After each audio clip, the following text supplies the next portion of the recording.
ధనస్సు రాశి మూలా నక్షత్రం 1, 2, 3, 4 పాదములు, పూర్వాషాఢ 1, 2, 3, 4 పాదములు, ఉత్తరాషాఢ నక్షత్రం 1వ పాదం. ఈ రాశి వారికి ఈ సంవత్సరం అంతా కూడా యోగదాయకంగా ఉంటుంది. ధనాదాయం బాగుంటుంది. వివాహాది శుభకార్యాలు తలచినంతనే జరుగుతాయి. అలాగే కృషి వృద్ధి చేసేవారికి బాగుంటుంది. వ్యాపార వ్యవహారాల్లో రాణిస్తారు. గృహ నిర్మాణాది కార్యక్రమాలు కలిసి వస్తాయి. అధికార వర్గంలో ఆధిక్యత, గౌరవ మర్యాదలు పొందుతారు. ధనలాభం, కుటుంబ సౌఖ్యం కలుగుతుంది. బంధుమిత్రుల సహాయ సహకారాలు లభిస్తాయి. అలాగే శత్రు రుణ రోగ బాధలు కొన్ని ఏర్పడతాయి. అవి ఏర్పడినప్పటికీ కూడా వాటిని మీ తెలివితేటలతో సామర్థ్యంతో పరిష్కరించుకుంటారు.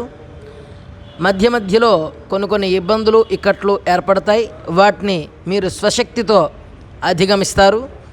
అవరోధాలు ఏర్పడినప్పటికీ కూడా అవి ఎక్కువ కాలం ఉండవు. పరిస్థితుల్ని అర్థం చేసుకుని ముందుకు సాగుతారు. విద్యార్థులకు ఈ సంవత్సరం అంతా కూడా యోగదాయకంగా ఉంటుంది.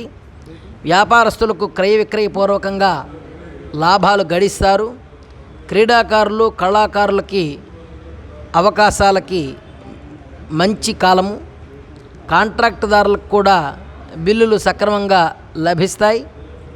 ప్రభుత్వంతో నెరిపే అన్ని కార్యాలలో కూడా కాంట్రాక్టులు వారు 1కి 2 సార్లు ముందుకి ఆలోచించుకుని వ్యవహారం చేసుకోవాలి. ఈ రాశి స్త్రీలకి అందరికీ కూడా చాలా యోగదాయకంగా శుభప్రదంగా ఉంది. ఆశించిన పదవులు రాజకీయ నాయకులు పొందగలుగుతారు. ప్రజాదరణ పొందుతారు. వీరు సుబ్రహ్మణ్య స్వామిని, వెంకటేశ్వర స్వామిని ఆరాధించుట చాలా మంచిది. అయితే కొన్ని ఆరోగ్య సమస్యల పట్ల చాలా అవగాహనతో కూడి ముందుకు సాగాలి. తద్వారా మాత్రమే ఆరోగ్యాన్ని కాపాడుకోగలుగుతారు. వెంకటేశ్వర స్వామిని ఆరాధించడం వల్ల వీరు శుభ ఫలితాలను పొందుతారు. శుభం.